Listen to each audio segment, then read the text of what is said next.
Greetings, everyone. My name is Luke Frederick. I am a first-year PhD student of 18th and 19th century African American history here at Georgetown University. Today, I have the pleasure of interviewing two of our faculty members from the department. First, we have Professor Adam Rothman. Professor Rothman is a scholar of 19th century African American history, whose most recent award-winning book is entitled Beyond Freedom's Reach: A Kidnapping in the Twilight of Slavery.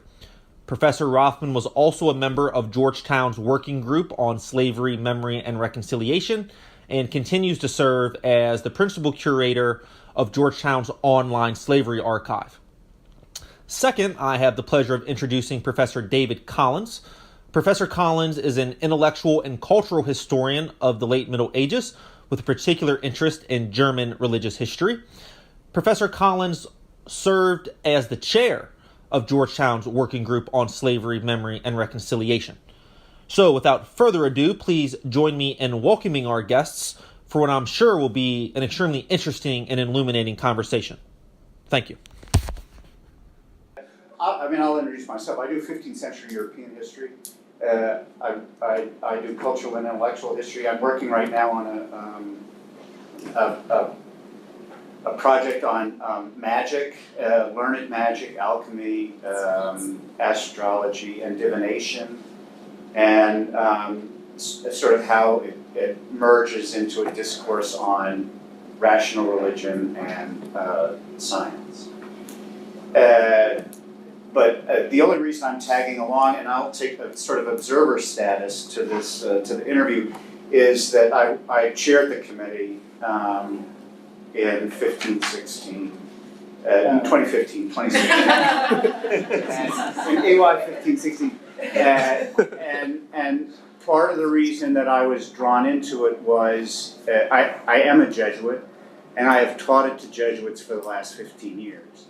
So when they were looking to form a committee, and they were looking for someone that was sort of, familiar with the material and who had in fact done some teaching of it, that's how they came to me.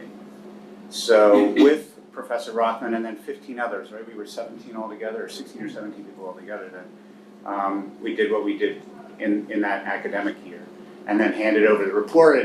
And with the report, then at least that stage of it was over. For me, it was a matter of then I had somewhere to be. And the joke in Healy Hall is that I started on one end of Healy Hall with a freshly printed copy of the report in my hand, and I picked up a little speed as I ran down the aisle, and I threw it over the transom, and I didn't stop till I got to Rome, which is where I was headed. But that's how a 15th century historian gets involved in a 19th century history. Thank you very much for joining us. Thank you. So that segues well into my first question. So can you just start off maybe by just talking about how you got involved yourself, Professor Rothman, in the working group? I wrote, I heard over the summer of 2015 that this working group was going to come into existence, and I actually wrote a note to President DeGioia suggesting that he put me on the committee because I teach the history of slavery, and I've taught it here for I taught it there for 16 years at that point, and I thought I had some knowledge that would actually be helpful to the working group. So he put me on it. He put me on it. I made a point of having nothing to do with who was named on the committee. Good. I mean, I'd like to take credit. I think having worked with you for a year, I would have been happy to take credit, but I didn't have anything to do with it. There was very good history department representation on that working group, aside from David, who chaired it, and myself, Professor Jackson and Professor Shatlin were both on it. There was an undergraduate student named Matthew Quallen who was on it, who had written a series of articles for the Hoya about the Jesuits and slavery. He was actually, I think he was the person who put it back on the map for at least students at Georgetown the year before the working group was formed. And anybody else in history? Those are the obvious ones. Yeah. So there was substantial history representation on that group. Right. Great.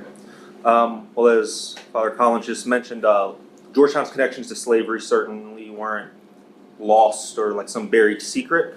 When did you personally first hear about Georgetown's connections to slavery, since you've been on the faculty since before the work? I don't really remember when. I mean, it was pretty soon after I got here. At that point, I think the American Studies program was still teaching this history as part of their curriculum. And when I got here, my predecessor, Emmett Curran, was still in the department. Emmett had been a Jesuit and then left the order. He wrote the Bicentennial History of the University, which came out in 1989, which talks extensively about Jesuit slaveholding and 1838 sale. The Jesuit Plantation Project website, which had been started by the American Studies program, folks like Randy Bass, who's now the Red House, had done this very pioneering website where they had digitized documents from the archives and put them online for students to use, for other scholars to use. So I knew about this, and I actually didn't. It wasn't a huge part of what I taught, but every time I taught the history of slavery, I did incorporate some material from this history into those classes. So I sort of knew about it all the way along. But I would say at a relatively shallow level of understanding. Sure. And and Georgetown certainly isn't the only university that's sort of in the midst of coming to grips with this past relationship, if not reliance on the labor and sale of enslaved people. You tweeted Craig Stephen Wilder's Ebony and Ivy was the most influential book written by a historian in the last decade. In this decade. In this decade, sorry. Can you talk about sort of the wider collective movement of universities studying their involvement with slavery and sort of what their reaction has been to Georgetown's working group? Right. Well, of course, the pioneering effort to study, of a university studying its own history of slavery, is the effort that was initiated by Ruth Simmons at Brown more than a decade ago. So they were the first, and it took 10 years for others to catch up to Brown. But Brown basically set the standard. Then Craig's book came out, I think it was 2014, and there were already other people working on the topic at different universities. But I think Craig's book really just put it all out there, between two covers, especially the focus on the Ivy League, the northern colleges and universities, and their colonial connection to slavery. I think, again, if you're a specialist in the field, it wasn't that surprising, but I think for a lot of people, that was a really shocking sort of history. Craig's book also was part of a movement to expose the connections of northern institutions to the history of slavery. So it's not just a southern thing, but a national thing. And I think his book really raised the consciousness of faculty at a lot of universities about the possibility of exploring their own institutions' connections to slavery. So that's why I think Wilder's book was so influential, that it really sparked some very concrete projects at a lot of different places to investigate this history. And I really can't think of another book. Certainly there are other books that are historiographically influential, that introduce concepts and paradigms that change the field. But it's very hard to come up with another book that has launched so many different real projects with substantial material investments by their universities around a particular topic. So I think that's where. Could I add in it? Could I? The perspective of a historian who's not an expert in the field, the century, the continent. I'll reiterate that in dealing with it on the committee and in recommending it to people, the thing that constantly comes up is the way that he really situates the problem north of the Mason-Dixon line, which startles people. I thought a second aspect of the book that he does very well, that has yet to catch on the same way that the straightforward slavery does, is he creates a sort of synthetic story that goes into the late 19th century and the emergence of scientific racism in the university context, and sort of sees that of a piece, and is something that hasn't reached sort of front page New York Times news quite the same way that the slavery thing has. So there's a long trajectory, and it's emancipation in itself and what that means is a huge problem. But to think that suddenly at that point, then universities and the academic world or the intellectual world in the United States is let off the historical hook, he catapults to the side. The second thing that I'd add is something to look at in a historian, and that's how readable the book is. I think there's just an energy in his expository style and his prose that helped make it as effective a book as it was. The research, the footnotes and all are definitely there, but there is something in the prose style that's very compelling. Joy read it, right? Yes. Yeah. I've been telling everybody that. And I'm glad to hear that it's actually true. As did every member of the committee. It was compiling the reading list that made up the first few weeks of our work, and that was on the top of the list. That and the work of Emmett Curran, which in a lot of respects, the basics of the Emmett Curran story, we haven't gone that far beyond. The real twist has been for Georgetown. I mean, Curran wrote it as a Jesuit to try to grapple with the problem of how did the Jesuits make this decision. And so that's, on this first question of where did you learn about it? I learned about it as a 24-year-old novice, where we were toured to Southern Maryland. Now, it didn't come up in an elaborate or sophisticated way, but the facts were told, and we were told that this is part of our history, and then we moved on to discuss other things. But that was on the basis, largely of the scholarship that Curran had done in the early 80s and had been quietly received and was well known, but that was kind of it. And really the basic, that would still be one of the first articles that I'd ever give anybody. Right. And so now that the report from the working group has been released, what has been some of the response or feedback that you've received? I mean, just in general and also from universities that are also grappling with similar questions. Your question was about the response to the report, which is one thing, and probably a relatively minor thing. Yeah, or just the why. Everything else has happened. I mean, I think that.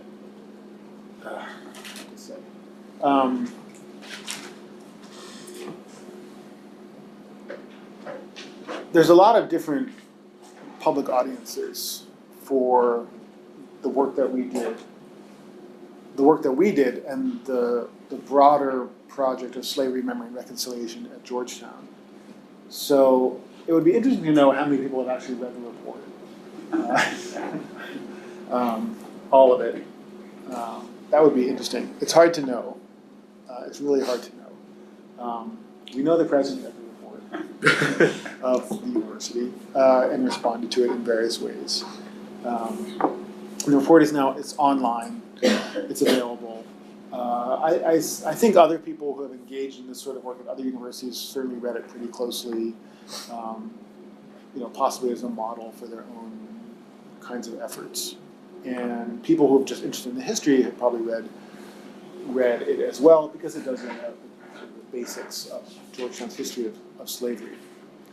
But a lot more people have probably read the New York Times article that was published in April by Rachel Swarns that focused on the descendants and the revelation about these communities' descendants that are living today, and that really transformed the whole project, I think, and the whole enterprise. And I think without the descendants, it's hard to imagine that this would have been a front page story above the fold in the New York Times.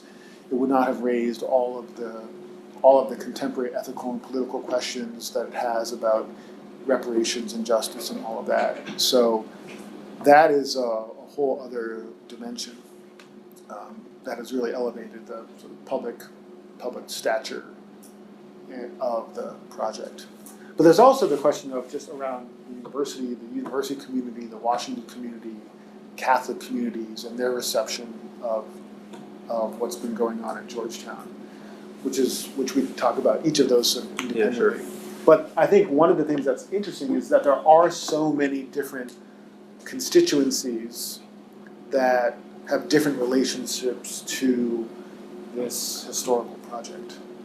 And that's one of the things that makes it complicated, fascinating, and very rewarding as well.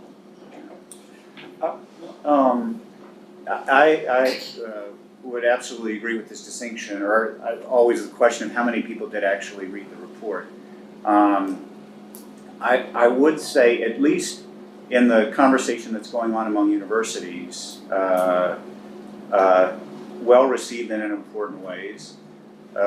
In September or October, after it was released, early October, I think there was a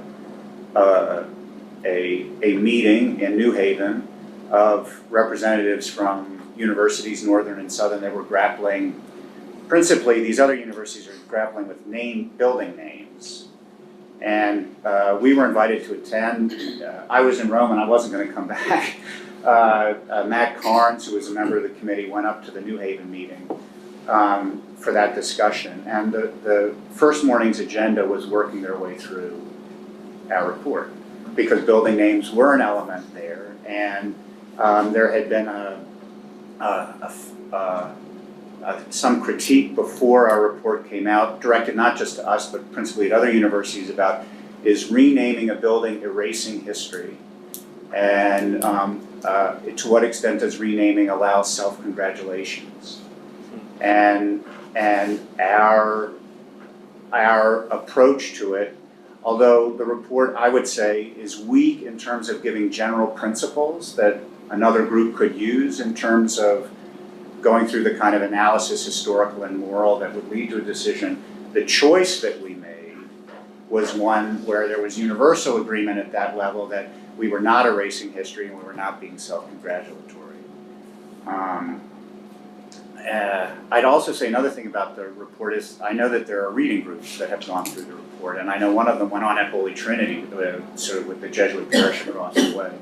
I don't know how widespread that is, but I think it gets dipped into in important ways, and it sets a baseline for our conversation in the university, and hopefully it would ultimately go beyond the report. The report is not supposed to be, it was not, as we conceived it, the end of the historical processing and things like that, or even the most important part, but something that would be out there to, in a sense, at least plant something down that, I mean, here was one of the challenges is, in the 80s, the university, there was something of a discussion. In the 90s, there was something of a discussion with when the Jesuit Plantation Project went online, and it came and went.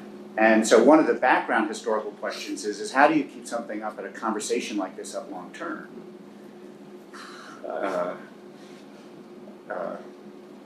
And an academic's response is, well, at least we can publish something. But look at Curran. I mean, Curran allowed us leap years ahead of where a lot of other universities are starting, because he did the archival work. And in this case, I mean, he did archival work in Europe and in the United States. I mean, he had the skills to do that as a historian, and to work in literature that was not just in English, but also in Latin and French, which is just an added complexity to this project.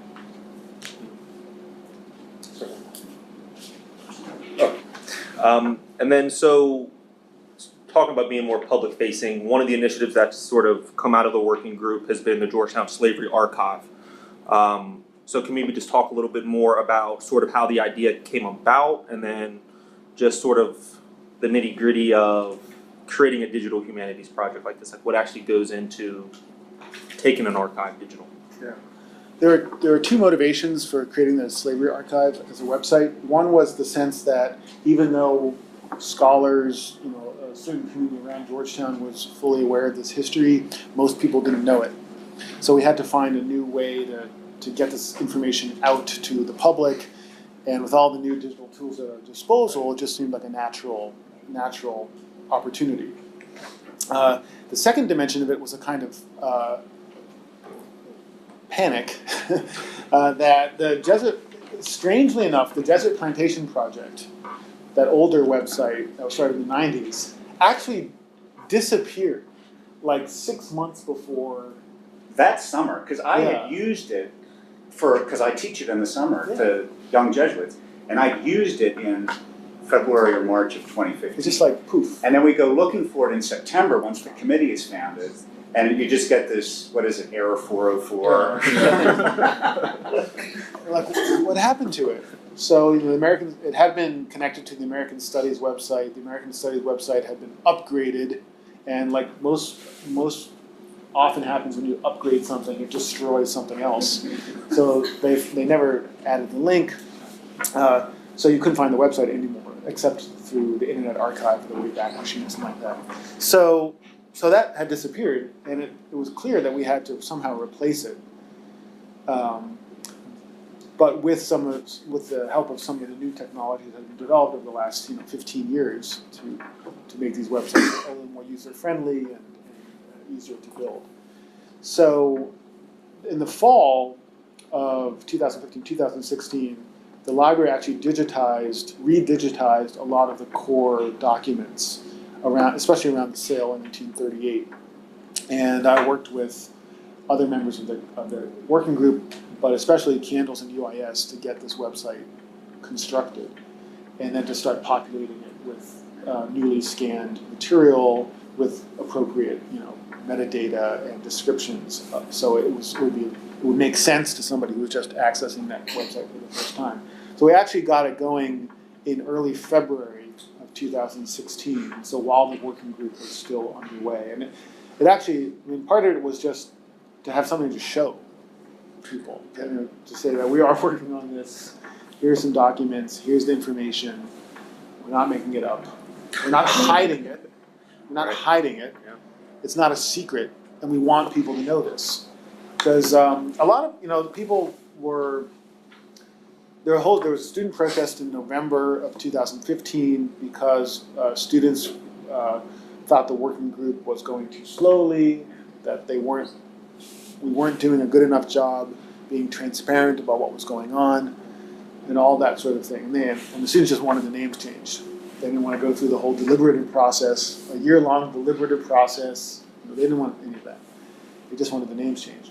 So just to have that website up there and starting to fill it with historical information, I think it was one of the most important things that the working group actually did over the course of the year. I'd agree. And it's still going on. It's a never-ending story. And maybe if to interject here also, then in terms of public history, right, is the kind of fascinating ways that it made certain kind of experts work together in a way that's not always that common. Historians, but librarians who have their own approach to the materials that they curate, archivists who have their own approach to and expertise at managing what they curate. And the other one that was a fascinating addition is genealogists. And good. Adam would surely say, Jordan would say the same thing. Well, we work with librarians and archivists all the time, but not quite this way, where we really are coordinating, where the archives as archives are the object of study. And the historian has a certain sense of what needs to be highlighted and how. The archivist has their interest at how these things should be best curated, maintained, be given access to, and so on. And it seemed to me that in thinking about this as a public history problem, that was and still is one of the most interesting aspects of how this is unfolding, is how we sit around a table and it's not just me relying on the archivist to, I need this document and here's the signature, could you bring it upstairs from the basement so I can use it? But really, how do we work together in order to make this a primary, some primary literature that anybody can access and that various levels of people can access, that scholars can access and find useful, but also the family member who's trying to do some genealogical research and just the handwriting. All they want to do is find a family name. Well, how do we make the archives accessible to someone that wants to use the materials that way, given the particular importance that the genealogical access to this material has? Great. So just to broaden things out a lot here. So our readings this week dealt with both public history and memory. So just with the work of the working group that's still ongoing, not only here but similar endeavors at other universities, why is it so important that we have some public memory of the history of slavery, not only on college campuses and in communities, but beyond nationwide? Why is it so important to make sure that these stories keep getting told, especially to the public? I think there's two reasons. The first is just the ideal of truth. We actually tell stories about our histories in public all the time. Georgetown University, everybody who comes to Georgetown learns about its founding in 1789 and its connection to the origins of the United States. There are certain stories we just tell. The history of Georgetown is part of its selling point. And that's true of a lot of sort of august institutions in the United States and elsewhere. But most of the time, the histories that are told are quite partial, and either unintentionally or intentionally so. I mean, we sort of leave out the bad parts. So it's just not true. It's just not. These stories are just not completely true. So if you believe in the idea of truth, I think you need to tell these stories. I find an odd inspiration in William Bradford's History of Plymouth Plantation, which he wrote in the 17th century. William Bradford, one of these Pilgrim Fathers. So William Bradford wrote this 17th century history of Plymouth. In this history, he has this section about a young man named Thomas Granger, who's executed for having sex with animals. And he actually lists all the animals who also got executed. And so Bradford concludes this by saying, he says, basically, this is a horrible story, but the truth of history requires it. So I mean, Bradford did not have to include this, but just in the interest of historical truth, he did, because he wanted to tell the full story. So I find that oddly inspiring kind of story. We just should tell true stories. But beyond that, there are other, I think, more political reasons, I guess, to include stories, for instance, of slavery and other kinds of injustice in our public memory of these institutions and places. One is to just honor the memory of the people who have been forgotten. Part of the telling the history of slavery at these places is a kind of recognition of communities of color who inhabit our universities today, and recognizing their position at the university, their historical contributions to these places, and ultimately to wrestle with questions of justice. I think telling these histories are really essential if we're ever going to get closer to some kind of justice. So truth and justice. Ditto. I think